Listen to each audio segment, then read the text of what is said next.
It's official.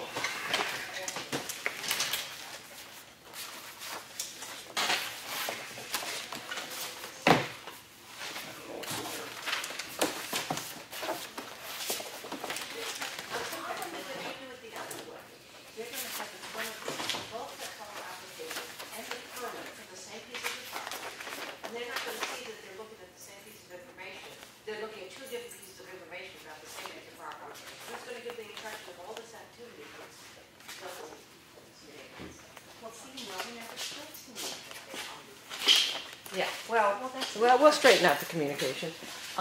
So Barbara's probably not coming in. She used to come to select board meetings. Would she be coming? It varies. Okay. I have minutes for you. I have it. Well, I apologize. This is so. You smell good. I smell good. Oh, good. I smell good. The planning board is next meeting. Aside from the public hearing is next. The public hearing is next Wednesday. The 18th. Yes. Right. Okay. Just in case. Just in Let me case. go put that on my. Yes. Put that on your. Yeah. Yeah, because we talked about it as to when I was available. Oh. Okay. Well, if she comes in, I've got the copy of the report for her, but I'll just put it in the mailbox. Okay. Or you can put it in Mrs. T's folder on the counter for now. Oh, she has a folder? Yes. I didn't know she had a folder. Yes. It was easier. What would happen is if I want certified card.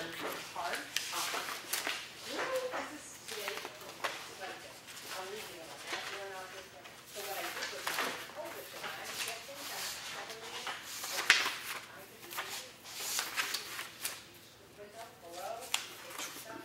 Got it. That was a mailbox.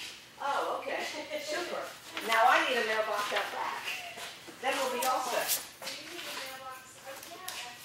Well, I just need to be more on the ball when I, on one of those Tuesdays when I get canceled.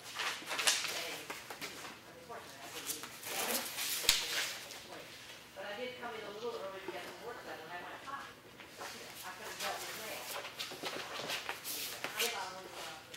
It's not the end of the world. There are more things than this. Okay, 12th night is over, guys. Time to take down your tree. Tree? Tree. Oh, Tree. just noticed it. You saw. I like that. It's empty for you.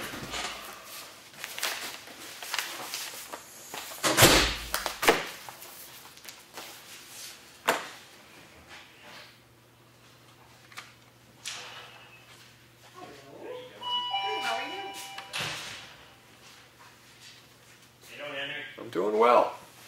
Oh, jump this way this second.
from it to landfill, $200. Monitor? Yeah, Did you ask what it was for? monitor The old one. the old. Yeah, right. But Yeah, I think there's another company, Pine Tree Engineering. that's who it is. Well, it was $3,000, they went up to $3,200.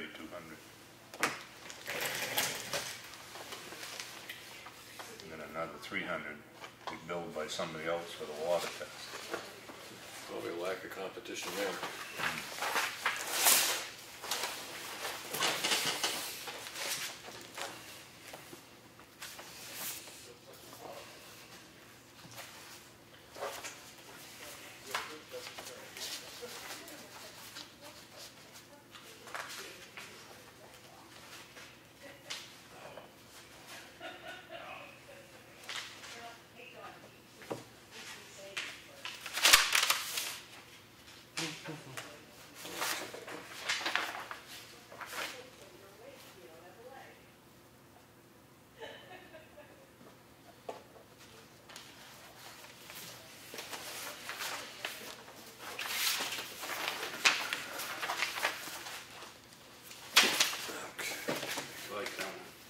Yeah, that's the way it should go. My plan is working.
I gave you all for Effingham, that was the cover page. This was the email, so you might want that to go with your packet.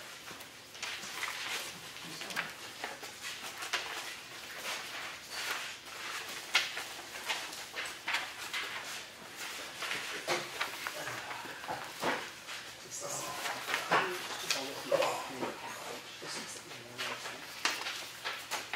Yeah, you don't have any touches. Yeah. And connected to that is a page that was left off from it, that you can put your things. This was the email that. Oh, so the amount, yeah. Exactly. Oh, it's gonna go, I can't sign this now. She explained this to you? Yeah, I gave it to you just now. Anyway, All right, I'm gonna attach this one right to that's this. good, you do that.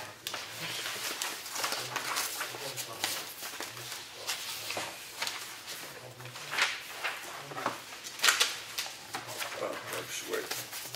We're just gonna wait and talk to the other two guys. Sounds good to me.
Cheryl, the Historic District Commission didn't actually give us an amount, did they?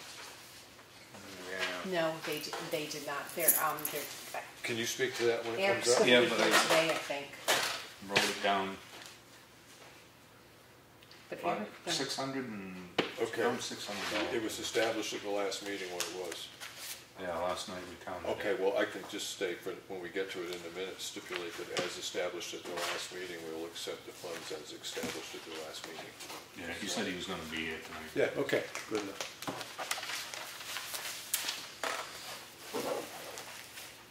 Did you see this, action? Ekman Historical District Commission? Yes, I did. Yeah, it did, okay. And there is no mail, so.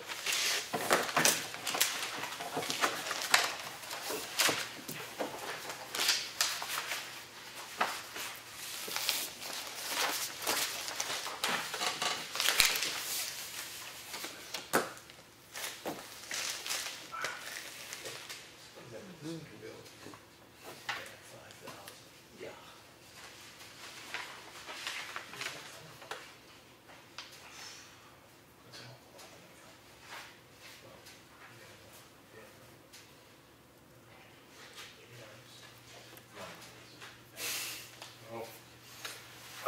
I'm sorry, do you have the agenda copies?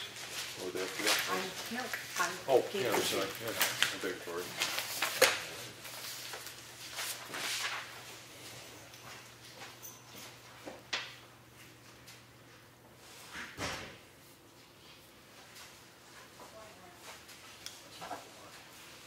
Yeah.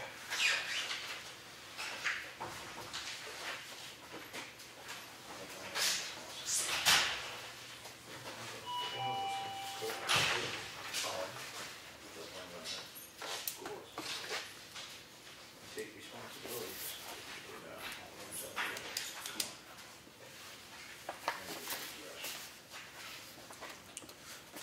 Did the guy from us, was gonna make it? The guy from the highway department, was he gonna make it? It was gonna come last week, but we canceled. I know I talked to him this morning, but he didn't mention anything. Okay, I right. mean, Well, if he comes, great. yeah.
forget what the nature of it was categorized originally, but that same licensing structure for this is the same licensing structure for the past. So I as long remember them as, arguing that they didn't have to jump through additional hoops because the state passed those. essentially, it is the same license to operate, the same tax rate. So if you don't get a driver's license, and if you're not driving the big rigs, you get your basic license. And you get one, then you're gonna do the same thing, you know, so yeah. So as far as that goes, again, I would say that, you know, the licensing would probably be the big challenge. Since it's covered under this type of a license for the state, then anything that you're doing under that kind of category would probably fall in the same site, you know, review would probably categorize it the same, you could read those to the grant department. That's my personal opinion. Well, I mean, and that's always mine as well, but it's always good to have two. Okay, You know, on something like that before you write for the appraisal and so on. yeah, no, yeah, that's, you know, Because it is, you know, I mean, that seems to say that it is a pre-existing grandfather use that can continue even if disaster strikes. yeah. But that's different from, you know, it would be different if you said, oh, no, now I remember we sent them to the ZBAs and they had to get a special exception to operate. We never have, they've never gotten the kind of permit that a non-resident activity like that is required to get to start fresh. Right, and there again, I think the licensing is very important, because if you were going to change the business to another business, but it still falls under that licensing structure the state has, you're fine if you went outside of that. That's when you make it. Right, yeah, you were on the, board, but, Yeah. You know, we should do it, just get rid of the R. It worked just fine.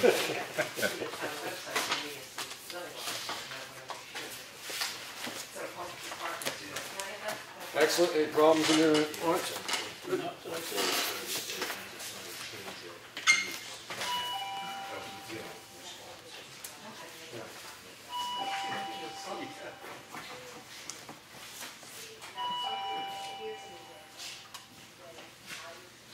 I've seen this movie, so there's some of them grumpy old men. Oh, hey, Tom. You call him? You call him grumpy old man? No, I was thinking about a movie, they was loving and, he's not getting off easy, he's leaving town, I'm not. We're signing up for this. Yes? You never did sign up for that? I see more reasons. I know I'm not signing up for the draft, you're bringing the clock. I was sitting in the walnut room at Woodbury Range and I was picking the draft. I was number 96. No, my friend was 96. He went. I was 296 and the cutoff was 250. Oh, yeah. Yeah, one of them. And I'm sure he's still grateful. God bless. And he came back. God bless. There you go. Still great. No, he did. I'm really pissed at you. I'll never forget that night. It was a Friday night. What a way to start the week. Ah, Lord, that's unbelievable. I had many a friend that was brokenhearted when they got the notice from the draft board that started out this way. We are sorry to inform you, you have been found unfit for military service. That's the way the letter came. Oh, really? We are sorry to inform you that you have been found unfit. I didn't have a single friend that understood the beginning of that. Thank God. Oh, man, what a night that was. Good Lord. Still have to sign a warrant.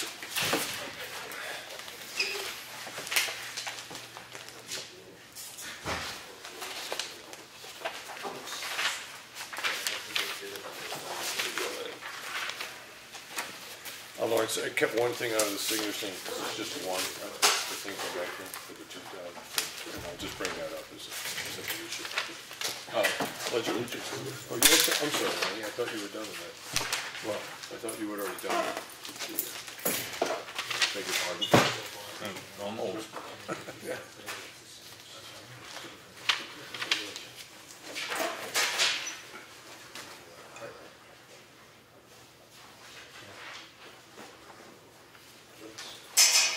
What's Nate's monitor here? Yeah, just for the annual monitoring. That, I think, is for a while. No, for here. For What's here, that? it's the panic button. Well, he said it would be about $30 a month. Did you ever call the year because you didn't call me since last week? I'll try it again. Oh, no, the snow, that little roof. I used to tease him. I was so time was the contract's due. That's why you take so long. And then one below, doesn't matter, an inch, 2 inches, it's just as long as it's below the sill.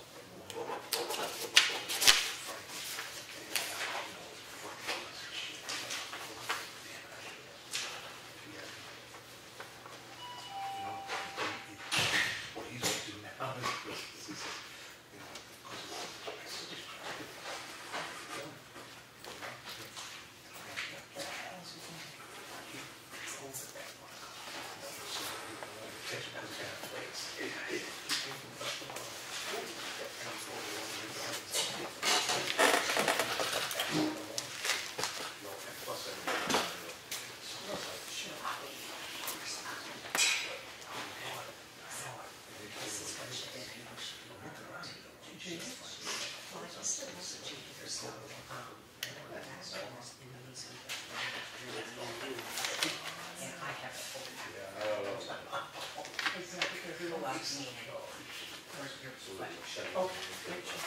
No, actually, there's enough that you can go, you can start straight down, but a little bit of the side, it was frozen to the wall. What did they do? I told him, I said, Frank, you don't have to go close up to the wall. You just gotta get it, so there's a place for it to drop. And 2 weeks ago, when I started working, this thing, like, it's scared the shit out of residents. A sheet of ice, because it's on the roof, it just slid off, and it went backwards, and it went right through the windows and into the room. And it got, I don't know, it was like, oh my God. So, and I get a phone call at 2 in the morning. John, you know, that's why I lost it. I see a few chances. You got it, what? So it's a public place. He's checking out this whole nurse down in Raymond. And it's an hour and a half. He called me up, he said, I said, no, we got you up. I had to fly him. But it's this one week, I got to can't. He's gone.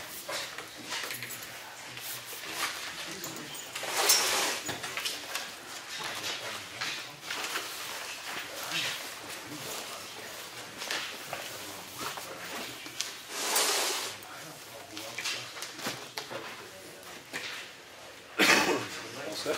Yep. On?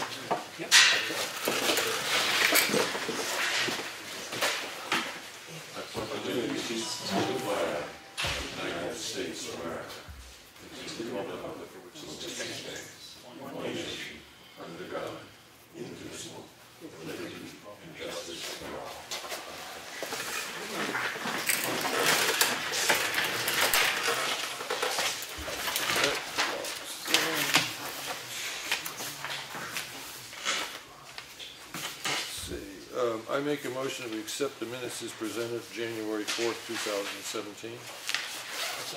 I have a second for Lawrence. Any discussion there? No. All in favor? Aye. And we had a weekly manifest this week of $32,947.41. I make a motion we accept the manifest as presented. Second from Lawrence. Any discussion? No. Okay. All in favor? Aye. Okay. It's feeding time. Before I get to public comment, I got one other little piece of business I need to do. I do know that Eric just came in. Do you remember the exact figure, the amount of money that was decided to give back to the town from the supposed historic slush fund? $504.96. $504.96, okay. Under advice that we've had from certain people, they're trying to get back some money to clear up a budgetary issue. I will not go into the description other than saying for 5 years people have understood this problem other than how to end it. What they made a decision at the Historic District Commission to donate the $504.96 back to the town, but as selectmen we have to accept that money. I'm assuming it's going to go into the whatever it is, general fund. Okay. General fund. So I make a motion that we accept $504.96 from the Historic District Commission. I'll second that. And I have a second from Lawrence. Any discussion? No. None? Hearing that. All those in favor? Aye. All right. And one other thing, so I don't forget it, is that we, I didn't know it was going to be in cash. Because I would have said after the meeting we would accept it, but you know. It's not my problem anymore. Hallelujah. Okay. All right. So everybody's aware of it. We have had some discussions with Ekman Engineering, a very good meeting with them. It does look like this body of select people are going to be working with them on some future projects, but currently we are contracting with them for the sum of, I think it was $2,000. For $2,000 to conduct core drilling at both ends of Snow Road and Granite Road. Information gained from that will allow us to get a much more precise estimate on the cost of the job. So I make a, it's not a motion, I guess, I'm just letting people know, but as far as the money, what we're trying to do is fine with you? Yep. Okay, Lenny? Yep. Okay, because it just required one signature. This.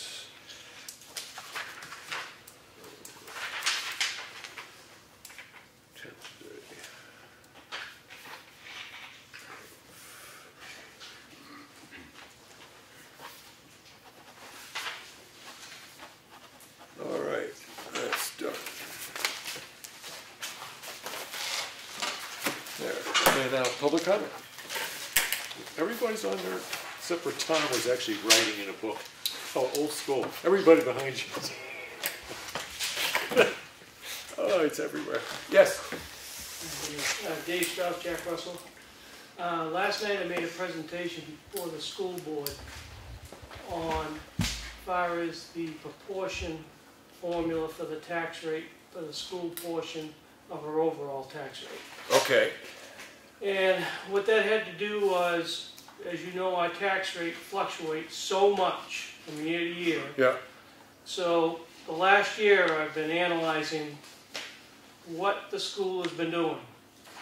And I've come to the conclusion that we have a problem with the proportion formula.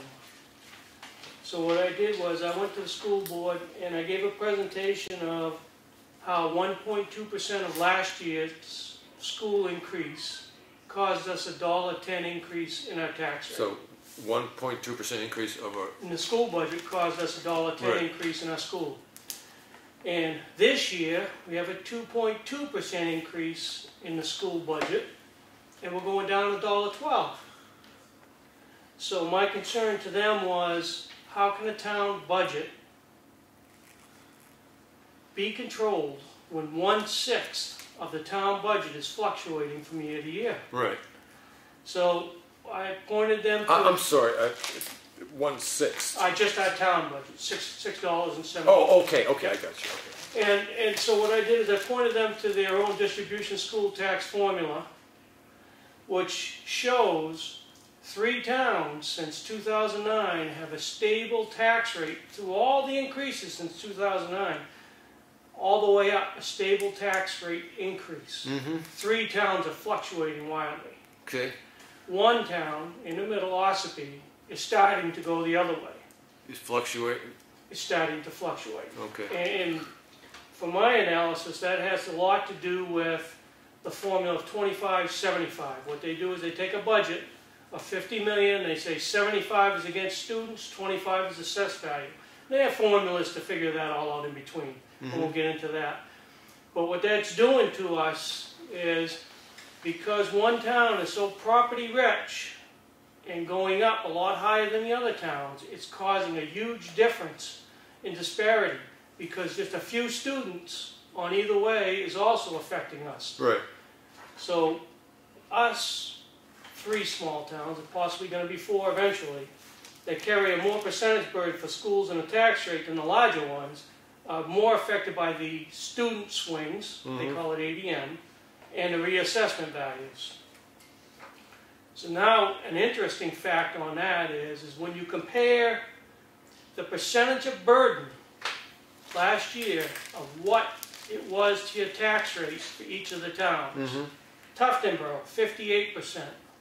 Ossipee, Brookfield, Effingham, 60%. New Durham, 64%.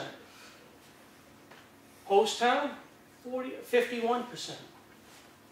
You can see that there's wild swings, and what I'm doing is I'm saying, what is the correct proportion formula to the school board? Yeah.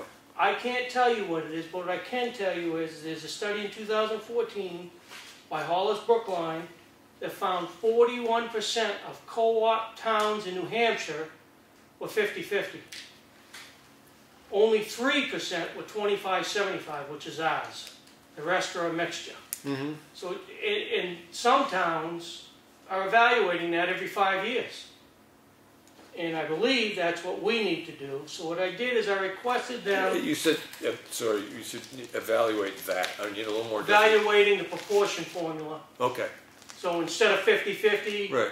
25-75 is not working, maybe 60-40, but they're trying to get the tax portion fair across all towns and Right. trying to get the rate increases fair across all towns. So what I did is I requested the school board to form a committee, which I volunteered to be on, to evaluate that, at least to see if that can fix some of the changes that's going on with the 3, soon to be 4 towns out of the 6 co-op. So we can keep a stable tax rate and not have a town budget that fluctuates from year to year so much. We can't handle that much of a fluctuation. Right. So what I'm asking of this board, and I'm going to be doing this to every other school board in the co-op, is I request that the board entertain making a motion to request the at-large reps and the town rep for the school board to form a committee to evaluate and adjust as needed the proportion formula to ensure a stable tax rate, fair school tax burden for all towns in the co-op.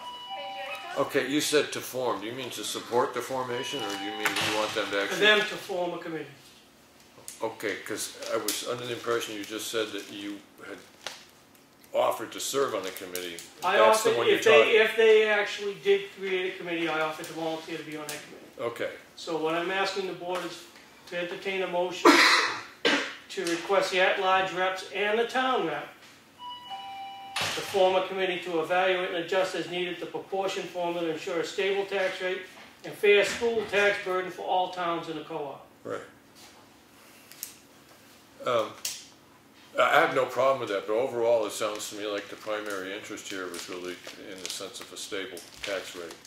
Understanding this is always, there's a lot of money involved here, but your argument wasn't to try to get a less expensive education. It was try to get a more predictable cost for More that. fair to all co-op towns, because it's a cooperative collaboration. Right. No one town should benefit Right. from a cooperative collaboration. So We're all it's- together in this. It's fair and predictable. Fair and predictable, and I'm not trying to lower anybody's, I'm just trying to get a fair Right. and stable tax rate for all of us, so we don't see these Yeah. swings. Okay.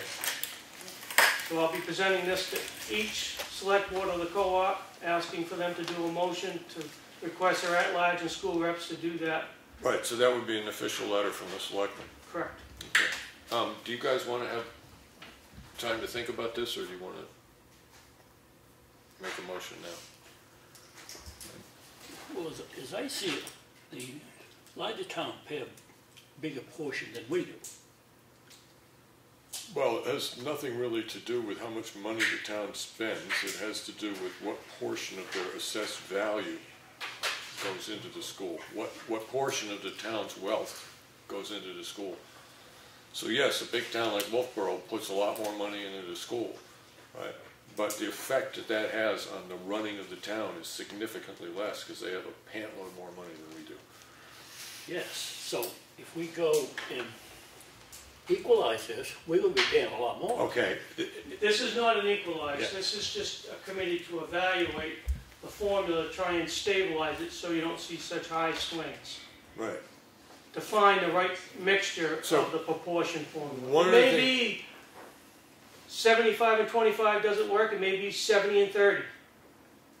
But there may be something else that Right. needs to be I'm adjusted to going make to it say, stable. is, to a degree, I understand because I understand what they're trying to accomplish with the 75-30, but I can't really tell you exactly what that means when it gets down to on the street. So at some point, a little more explanation on that. But the primary thing I heard you saying, the thing I like the best, is it makes it a stable tax rate. So that in a given year, when we're trying to figure out what our operating expenses can be, what we can meet on our operating expenses, we don't get sandbagged by an increase in the school that we weren't expecting. So from year to year, it always is going to be plus or minus a percent or Well, two.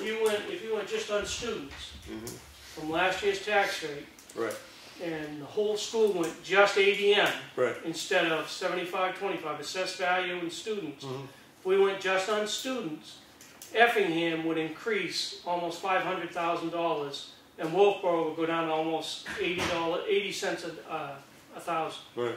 So you can see that obviously we would be bankrupt if Right. that happened.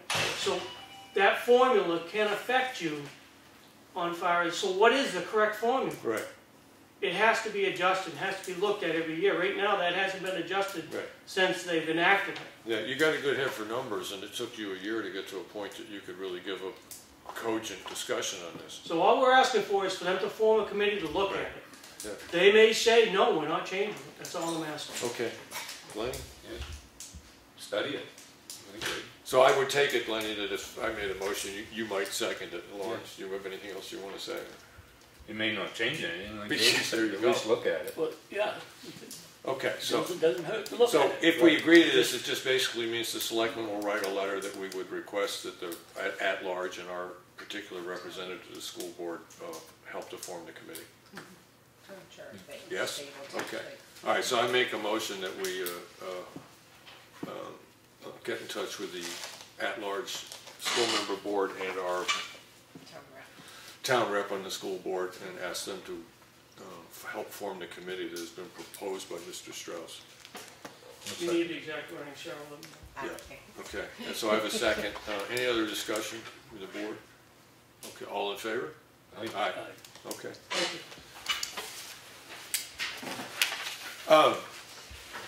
Thank you. Yeah. I'm serious, thank you. We can't live like this is a budget. Yeah. Yeah, I would spend a little time chatting with you at some point. I'll try and remember to give you a call. Because as I said, I understand a lot of, when they show you the book on this, when they come up to, it's simply about this thing. And you say, well, this is what we use. So, thank you very much. I appreciate it. Anything else from the public? Hearing none. I haven't heard the highway contract. I did actually talk with the Winter Road guy the other day just about, because he said he didn't like dealing with ice, so I ordered him up 18 inches of snow. He was very grateful for that. And the other day I did notice when I was driving around, roads had definitely been sanded, but it had blown off a bit, and I was going to call up, and I called them up just as they were sending the trucks out to do it. I don't know of any complaints that we've received. So things seem to be going pretty good for winter. Yeah. Okay, I'll try and check with No, him. he's actually gotten out there and done a pretty good job. Well, thank you, Lawrence. That's good to know.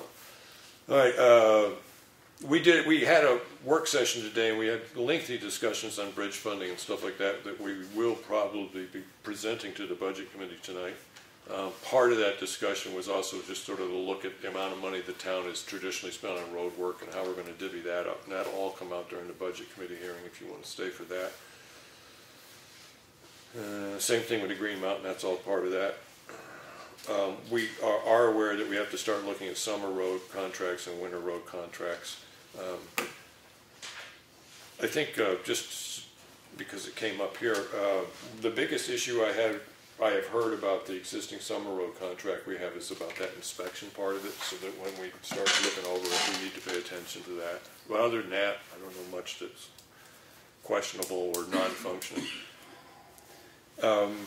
There has been some talk about thoughts on historical cemetery maintenance and stuff like that, and Selectman Espie has had a couple of ideas. I don't know if you want to just get them on the table now, Lenny, or talk about it later. Well, there's 70-some cemeteries in Effingham, and there's only one town-owned. I believe the Town Poor Cemetery would be considered a town-owned cemetery, but I haven't got a ruling on that yet. But some of them need some work, and you can't spend town funds for private cemeteries. But there is a way to go about it. You can take the cemetery and list out all the people that are buried there and put an ad in the paper for heirs and anything. And if the cemetery hasn't been taken care of for 20 years, you can consider abandoned. And if you don't hear back from any of the heirs, then the town meeting can vote to take it over and expend. I mean, a lot of them just need kind of like brush cutting and everything, but with a $2,500 budget, you wouldn't be able to do maybe 1 or 2 a year out of that. So just something that's in the works. I mean, there's a lot of them out there. I'm trying to find them all. I haven't found them all yet. So. But do that in the spring. Take GPS coordinates on them, and so everybody can find them in the future. But as it is, it's just a work in progress right now. So. Cool. Apparently, we never heard back definitely whether the guy from the Espie, I think it was Espie Highway Department, was going to come by. He was going to come last week, but we canceled the meeting because of road conditions, or probable road conditions.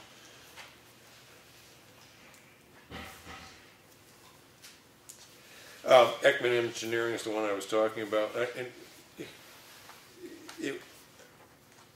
it's a little early to give an idea, an estimate. They threw some numbers out, but that was with nothing other than the original visual look of it, stuff like that. So hopefully with the core samples, they can give us what you might consider a verifiable bid.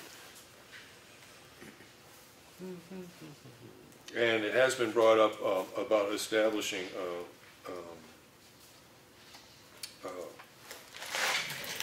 capital reserve fund for doing bridge and culvert maintenance as part of the makeup of how the town raises money and what it does with it after it raises it. One of the purposes of that would be any culvert work or bridge work that needs to be done would come out of that. Base it upon historical data and how much we've been spending on that kind of stuff. But again, that's something that'll come up during the budget committee discussion. The couple references I did get to check on Ekman were pretty good. I'm going to do more. I happened to be in the office on Thursday and trying to get the phone line so you could actually call out was almost impossible. While you're on that subject, Henry, can you clarify what bride heads are? Yeah, well, yeah. It's pretty much the same as right underneath it where it says bridge.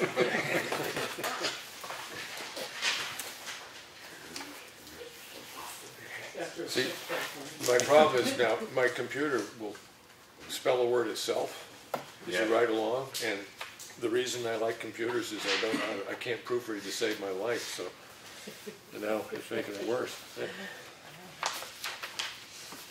I didn't do the work on the library shed. I have tried to get in touch with Digging Does, Lending Box. Hopefully I'll get that tomorrow. Cellar Hall is waiting on a letter. Yeah, we haven't heard back yet. Right. Yeah, and that doesn't look like we're going to. So then it's a question of what do we do next? Well, when it gets returned, at least, well, the Claudia town had spoke about that we would probably, even though it's not a structure, we'd have to put up the signs like we had to for right. The home on 153. Right. And then what happened there, we got her to act on it because a friend of hers saw an article in the paper this big that said, this property owned by da-da. Right. It was in the paper.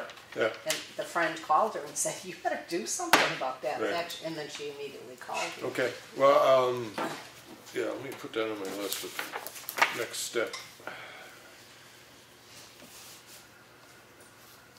So, okay.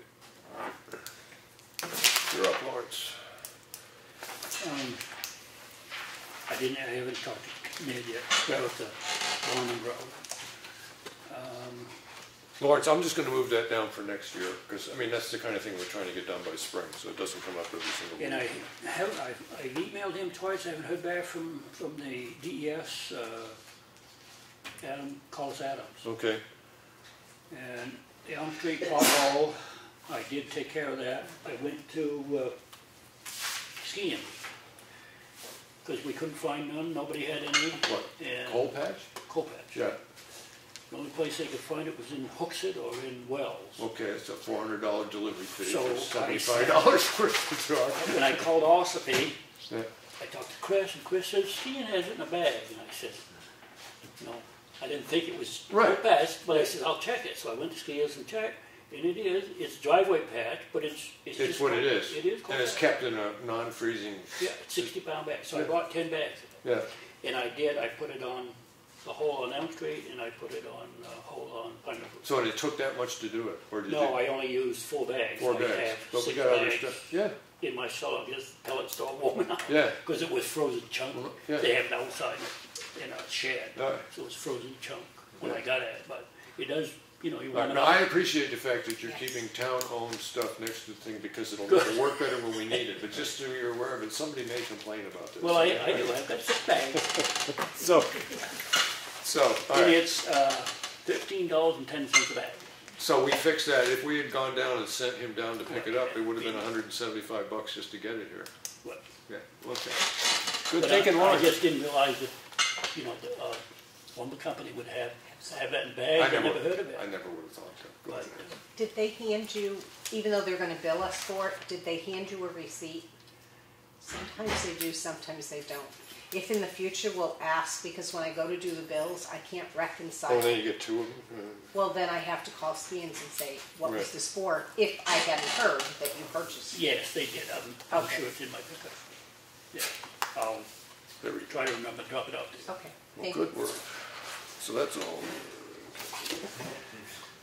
And I guess that's all I have. And then, Lenny? I haven't heard from Stu Shannon on the alarm system, so Cheryl said she's gonna call him. Okay. She hasn't heard anything either. The Boston Post came, it was a nice little post put, note you put in your column. Yeah. Eric's got, how many up? Little There are notices. notices posted, basically the language from the website, Yeah. at the post office, inside and outside at the library, the bulletin board at the Effingham Historical, the bulletin board here, and the bulletin board at Boyles Market. Okay. And we talked Saturday, cause on his rough plan there, that it said it'd go to the second oldest and third oldest, but we decided not to do that, cause it's supposed to go to the oldest. And if they don't want it, just If hold they it. hold it until they So the do best want thing it. to do is the first time you give it out is give it to somebody that's 73 years old, because then older people will go, wait a minute, and that way you'll find out who the older people are. So now we just I gotta, said it pays to be Good thinking, intelligent. right? we only heard from one, One. so we've only got one response. But, well, at least we had It's that. only been up there for a few Yeah. days, so we'll give it a month anyway. Excellent. And take it from there. Thank you. All for next year, I mean, we got these budgetary items, this is all stuff, so everybody's aware of it, we all keep in mind. Most of this we either talked about tonight, or we don't need to deal with it, so I've got nothing else. I did the little secretarial thing, so unless you two want to bring something up, we can go to public comment. I have nothing.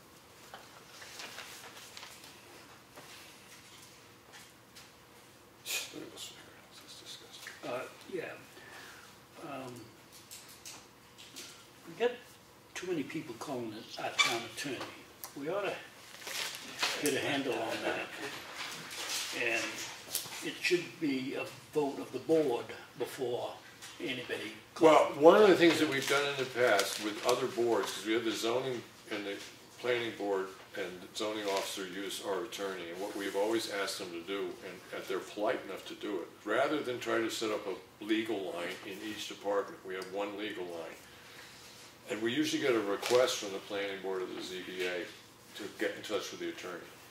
Right, and so we get to look at it, and what we have done in the past is we look at it and just look at the budget. But this year was a scary thing to look at, but in the past it's been pretty simple. We've got X amount left and they need this stuff. The only other way around that really was, as I said, to have a separate legal line in each. So we're doing $25,000 legal line, right? What we'd end up having is the selectmen would have a $10,000 legal line, or $15,000, and the ZBA would have a $2,000, and the planning board would have a $5,000 legal line. Yes, but a lot of the questions that they're asking our town attorney could be answered by the municipal attorney. That's free of charge. Yes, but in order to, yeah, I'm trying to think. It's very difficult to deny them the right to talk to a municipal attorney. Well, these are municipal attorneys. Right, but he's the town's municipal attorney. He's Effingham's municipal attorney. They are Effingham also. I mean, Yeah, but a lot of times they call, and it's a simple question, and they're just trying to get verification of it. And I think the New Hampshire Municipal Association attorneys could answer that. Right, well enough. The point I would make there is that as selectmen, if we think this is happening too much, we should talk with the chairman of the boards and say, listen, is there any way you can cut back on some of these calls we made to the municipal association? But to try to set up a regulation that would in some sense encumber other boards in town from talking to the municipal attorney. I'm not saying they can't call them, but I'm just saying that maybe they should run that by the board first. The board makes the decision whether that's something that they need to call the town attorney, or could they call them? Yeah, I do know in the past that's happened. If it stopped happening, we can just put forward a request to the boards again to say, please remember that because of the budgetary concerns, it would be good to inform the selectmen when you're getting in touch with the attorney. I mean, I remember looking over some of the sheets that came in from the attorney, and I'm not particularly aware that there were any calls that I would say were, that I found questionable. Because we get a pretty detailed bill from them. It lists every single call. So. Well, maybe that's something we should look at. Take the attorney's bills. Well, I mean, I serve on the whatever the ex officio member of the planning board. You're on the budget committee, but there's no one on the ZBA in particular. But I can get word to them that just there's a bit of a concern on expenditures. I'm really going to love doing that when I'm $60,000 over budget. You have to remember, we're getting ready for voting and town meetings, and we also have to have public hearings. So there are some board chairs that have to call for the legal aspect of it because they are representing our town. Right. Yeah. Okay. No, as I said, I'm very happy enough to say it was expressed at a selectmen's meeting some concern over the amount of times that people have been calling the town's attorney. I'm comfortable enough saying that. Anything else, Lawrence? I'm sorry we didn't rectify it. But. Just on that issue, just so you know, because that question came up once with regard to the Historic District Commission, and I don't disagree with Selectman Edwards that if it's a general question and we can call the municipal association and pull on the dues we're paying them to get an answer to a general question, that's fine. They did advise, however, the head of their legal services department did advise that it is actually, what he said was, he didn't say illegal, but he said basically a town cannot prevent a legally appointed, created, formed board. They can't deny them access to the town council. Right. So even if the Board of Selectmen felt you don't need to call the town attorney for that, if that board or commission feels they do, the Board of Selectmen cannot deny them access to the town council. Yeah. Well, the thing is if you call the municipal association attorney and they can't answer, they'll tell you, you need to call your town attorney. Right, and they've done that for us. They have said that's really not a question we can answer. You would need to speak to your town council about that. Yeah. Right. Well, yeah, speaking to me will not mitigate your liability, so you And, talk to your- you know, and in general, my experience has been that generally speaking, that board or commission usually will then turn to the board of selectmen and say, hey, this is what we've been told, is it okay for us to get in touch? You know, this is why, and this is what they told us. I know there are some things that there's sort of like a, I don't want to say carte blanche, but certain things like the zoning, the planning board, for example, every year always has to submit the proposed zoning ordinance amendments to the town attorney to be sure that they comply with the necessary legal requirements. They don't ask the board of selectmen to do that. They've just been told, yeah, just go ahead and do it because they have to. You know, so. Okay. Anything else, Lawrence?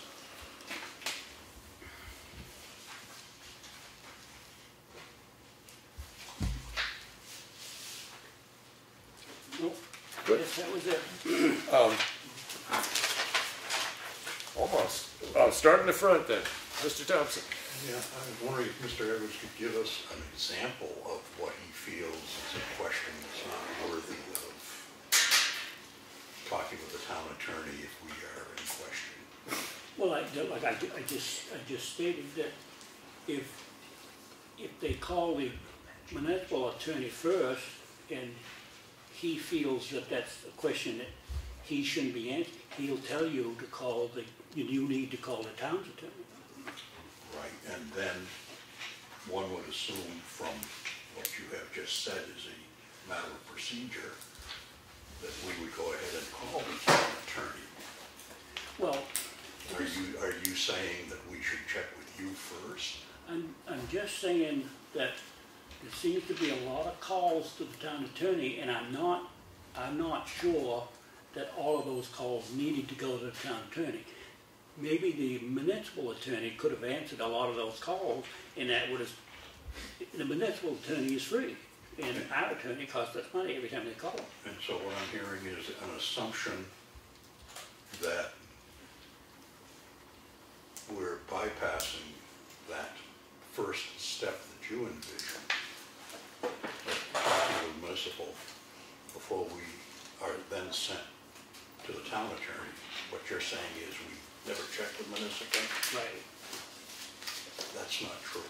Well, I'm not saying it's true in every case, but I'm saying that I'm sure that some of those calls that went to our town attorney could have been handled by the municipal attorney.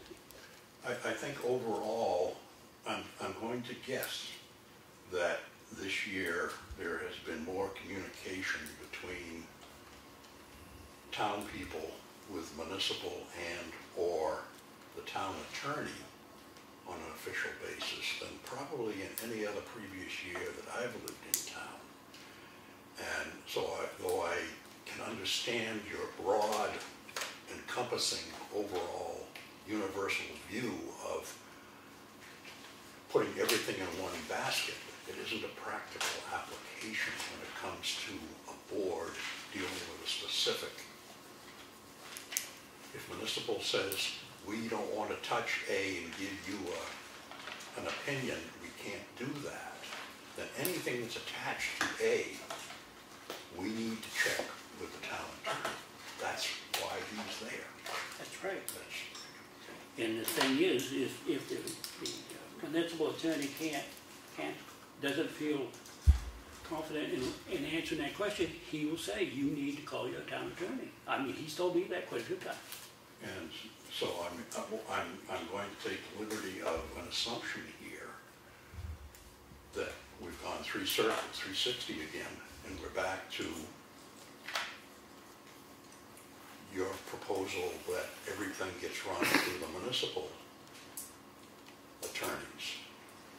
Yes, unless like what Eric was talking about, if it's an ordinance that our town attorney has to go over and make sure that it's right, well, yeah, no, you wouldn't call the municipal attorney on that. There's some things that need to go to the town attorney, and there's some things that may not have to. Just recently, we have had the situation in town, which I've never seen in any town I've lived in, that's a total of 4, where there's an injunction that is still in the works, and we were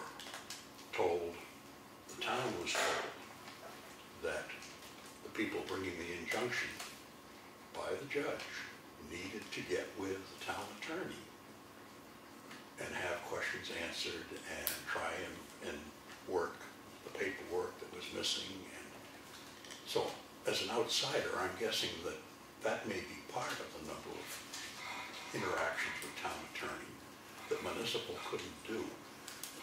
So I'm sitting here and I'm saying, once again, you're providing an overall picture of what could appear to be a way to handle a problem, but you're not providing specifics. And so I'm sitting here, I've got nothing to work with. I just have to trust that board members get a hold of town attorney when they feel they need to.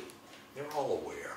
They've all been to the municipal Yes, program. but I don't believe that an individual has the right to call the town attorney without getting permission to do that. Okay, I'm going to say this, is that one of the places that they can get permission to do that is from their board chairman.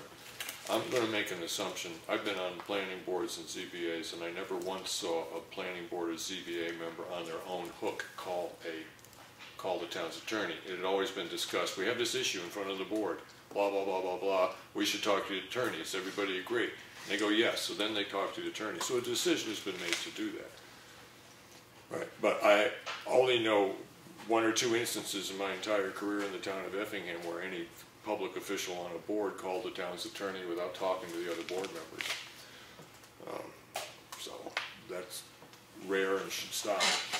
But I'm really under the opinion or impression, Lawrence, that you had a concern that people might be wasting money with the attorney because they could be going there.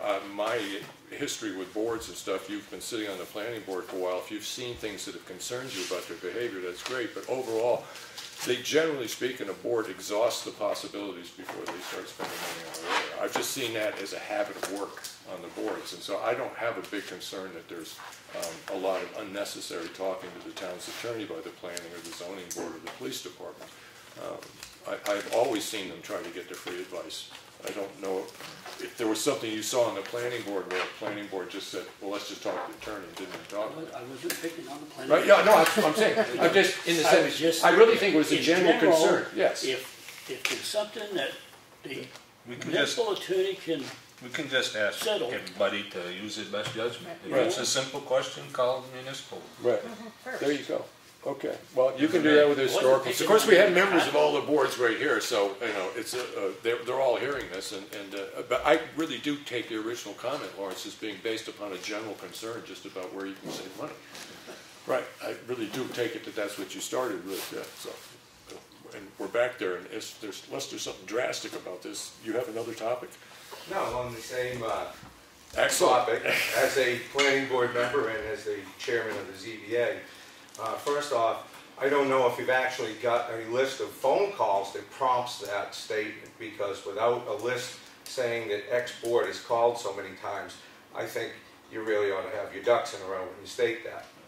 That's first. Secondly, on the ZBA, I think we had one resolved case that didn't follow up with conditions and so forth, and an email was sent. And as Henry has pointed out, the board collaborated. This was what we needed to do, was follow up.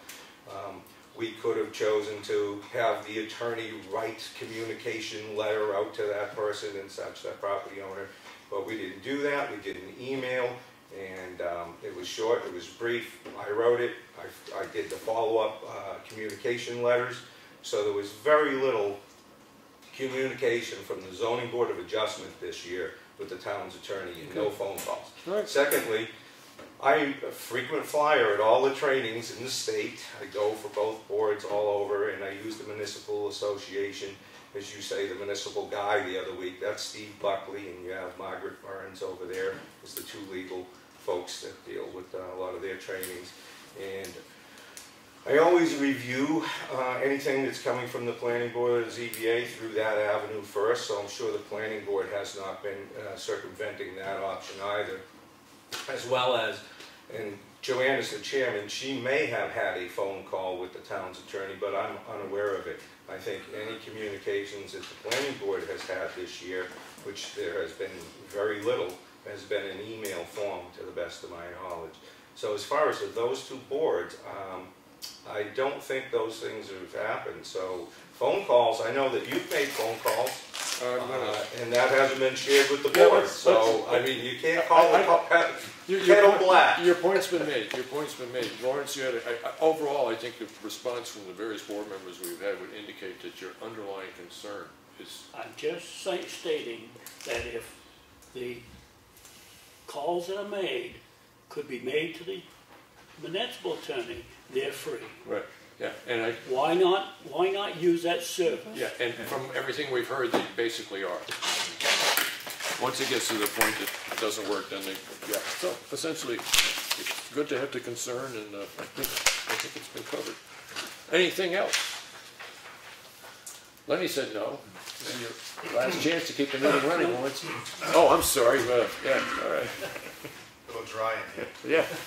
Hey, listen, just to, did we find out what bridge we're gonna do? There's been no decision made. There have been contingency plans for various options. A discussion with the budget committee is going to be happening this evening, wherein a decision may be made. But right now, there's a couple of different ways of doing it, and it's been well discussed. Some numbers have been written down, a cogent presentation with a few flops here and there will be made. Can you brief us tonight? Either Snow Road or Granite. Or both. Yeah. The one thing that we're really operating on, and this is a ballpark figure by guys that came down and looked at a bridge and kicked the snowbank for a while, who have kicked the same bridge in different locations, probably 30 times in other locations, the same problem. And they came up with an estimate between 210 and 250 to 260 per bridge, either granite or snow, depending on footings and this kind of stuff. Right. So what we have is $203 in the bridge fund right now, and the good, strong possibility that we can fix one or the other bridges for, I'm going to say, $250,000. So that means we could take as little as $47,000, put it in the fund, and fix one of those bridges. Right. The selectmen at last week's meeting was a 2-to-1 vote in favor of Granite Road. Right. The minority's opinion being is that it should be put in front of the public. How much money do you want to spend on the bridges? Well, anyways, that's where it is. So no decision has been made, but a lot of thought's gone into it, and the progress is moving along. But the next real step towards what is going to be put in front of the public will take place tonight with the budget committee. I think what the board has to realize, and I know why the Granite Road thing, I get it, jury, gente, I get all of that stuff. I think what the board has to think about is what's in the best interest of the town, and not what's in the best interest of certain individuals. Because if Granite Road, in fact, does get done first, what happens to Snow Road? Now we're screwed, like you said, with the trash. That's in the best interest of the town. Right. Granite Road is closed. It doesn't matter. Okay. This is what's in the best interest. Yep. Of the town. And that is, it's an opinion that if I'm ever in front of another group and they're asking me about it, I will state, as I have heard as public opinion expressed as a meeting. I mean, I'm very happy to put the information forward. I tend to agree with that information, but it's a board, and the budget committee is going to have a lot to say in this. Mm-hmm. And I'm really hoping that it gets decided at the town meeting. I hope it's presented in a way that the town meeting gets to vote on it. But I don't like to use this word agenda, but I see agenda. Well, John, I have an agenda too. I want to get bridges built. You know what I mean? I'm not saying that. And I want to do it to the best interest of the town. That's my. Yeah, there's always going to be agendas, but yeah. Okay. Anything else? Yes, just a quick question. Under your comments and reports, it said something about arranged repair of library shed. Yeah, there's a little hole in the side of the shed, and I just totally forgot to go stick a board over it the other day. Yeah, it's all because of my missing speed board, just so you know. So it just stymied my whole day. So, anything else? One last thing, legal again, Henry. As part of that injunction, the folks let that go with the hope and belief that the board would act more transparently. They didn't pursue the 91A issue, and the town's attorney has had interaction on that there have been unresolved, unanswered 91A requests still outstanding, and the effect of not supplying that information could be detrimental to your legal line. Okay, I do have a question. It's no secret that you're involved with that particular issue, and the 91A concern, is there a belief that there's information and documentation that exists that is not being handed over? Or, Yes. okay, is it also the possibility that that documentation just doesn't exist and can't be handed over? Maybe it should exist and should be handed over, but it can't be because it isn't there? Possibly. Okay. It's not in the office as far as I know. Okay. Yeah. But I'm happy to I go can through see all the official stuff. and Non-compliance to 91A happens in two ways. There's a refusal to give the information, and then the information the party that's requesting it that they want is not available because it's missing, was never there. It could, properly or improperly, it's irrelevant. It just isn't there. That's the other way it can't be complied with. So that's as far as I'm going with it. And I was But- just gonna give an example. The court put forward that there was a time window in which that could be a continuing case in front of the people, so it probably will. I'm not saying that. I'm saying Okay. that No, we did try to figure it out because we were looking the board. at budget lines today, trying to figure out those things we knew that we were going to be in court for in the coming year, and that was a question. So it's still a question. All right. Anything else? Hearing none. I'll make a motion to adjourn. Sure, yeah, okay. Second that, all right, and any other further discussion? None? All right. This is the one night we got out early, it's because we got here at 1.